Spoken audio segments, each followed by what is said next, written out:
Want to know how I slashed my grocery bill by over $50 a month, without switching to boring meals or skipping my favorite snacks?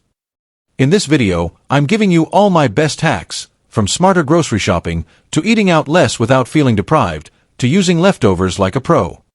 If part 1 got you started, part 2 is where the real savings kick in. Let's get into it.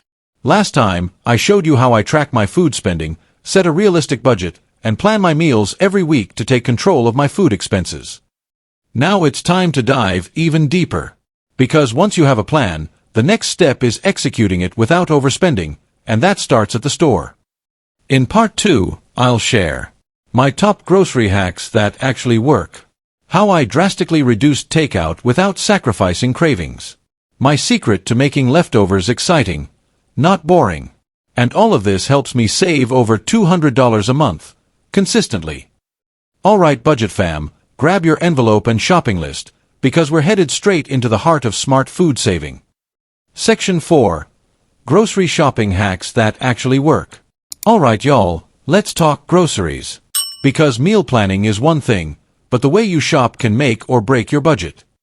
Here are the 7 hacks I personally use every week that keep my grocery bill under control, and save me over $50 a month. Before I even think about stepping foot in a store, I shop right here, my own pantry. I make my weekly meal plan based on what I already have. That way, I'm not buying stuff I don't need and I reduce waste. Check what you already have before planning meals.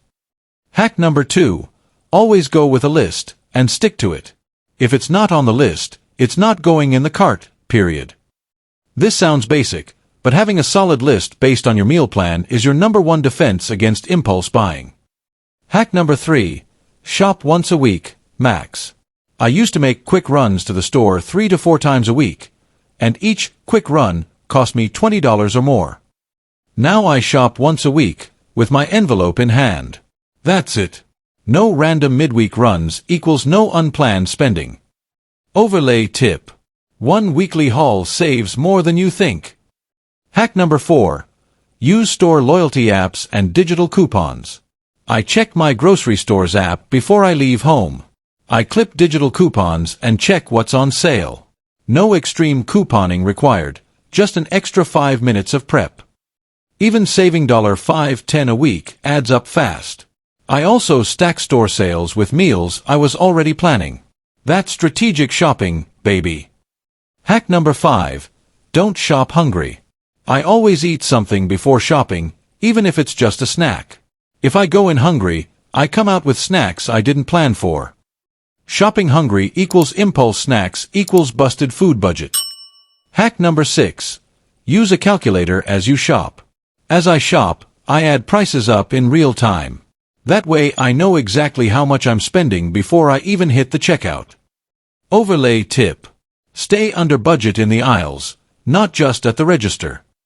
Hack number 7. Cash-only shopping trips. I take my food budget envelope to the store, no debit card allowed. Once the envelope's empty, that's it. I'm done.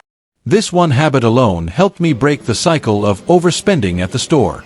No more, it's just one more thing, moments. Those are my go-to hacks for saving at the store, practical, easy to start, and super effective. If you start doing just 2 or 3 of these regularly, you'll be shocked at how fast your grocery total drops.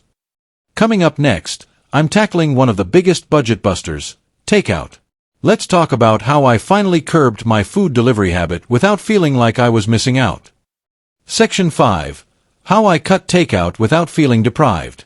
Okay, let's be real for a second. I used to love ordering food.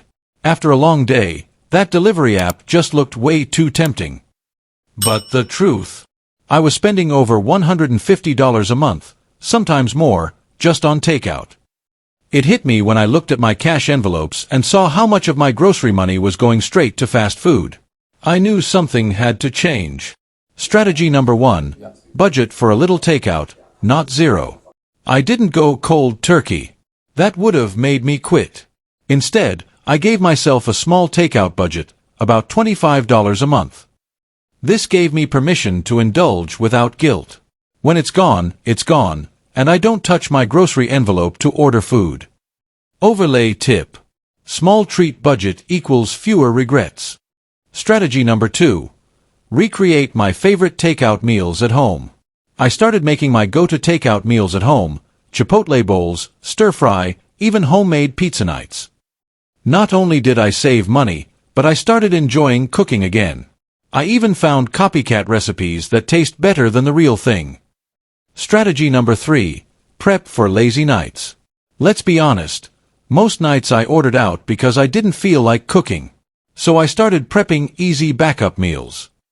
I call them emergency meals: frozen stir-fry, pre-marinated chicken, frozen soup. Just heat and eat. Overlay tip: beat takeout temptation with frozen Plan B meals. Strategy number 4. Make it a treat, not a habit. Now when I do order out, it feels special. I plan it in advance, and I enjoy every bite because I know I stayed within my budget. I'm not saying never eat out. I'm saying eat out on purpose, not out of convenience. Cutting back on takeout didn't make me feel restricted, it made me feel empowered. I'm in control of where my money goes, and that feels amazing. Coming up next, how to stretch every meal and make leftovers something you actually look forward to. Section 6. How I make the most of leftovers without getting bored. Let's talk leftovers. I know, they have a bad reputation. But honestly, they've become one of my favorite money-saving tools. If you're throwing away food, you're literally throwing away money. Learning how to love your leftovers is a budget game changer. Tip number 1. Make ingredients, not just meals. When I meal prep, I don't just make meals, I prep ingredients. Like shredded chicken, roasted veggies, or seasoned rice. That way, I can mix and match during the week. One night it's tacos, the next it's a rice bowl, then a salad. Same ingredients, totally different meals. Overlay tip: build variety from the same base. Tip number 2. Rebrand leftovers. I don't even call them leftovers anymore. I give them fun names: remix night, clean out the fridge Friday, or snack plate dinner. It makes a psychological difference. You're not reheating old food, you're making something new out of what you already paid for. Tip number 3. Store food like you'll want to eat it later. I use clear containers, I label everything, and I portion it out like meal prep. That way it doesn't get lost in the back of the fridge. If it looks unappetizing or unorganized, you're way less likely to eat it. Overlay tip: make leftovers look like takeout. Coming up in the conclusion, I'll wrap everything up from part 1 and part 2. So there you have it, those were my real, go-to strategies for saving money after the meal planning stage. In part 1, we laid the foundation. Budgeting for food. Planning meals. Tracking every penny. And in today's part 2, we went further by tackling smart grocery shopping hacks. Cutting takeout without the guilt. Turning leftovers into something you actually want to eat. With just these steps, I've slashed my food costs by over $200 a month. And the best part? I still enjoy food. I still eat well. I just spend with intention. If you found value in this video, make sure to hit that like button, subscribe. Remember, budgeting your food isn't about sacrifice, it's about strategy. And you've got this.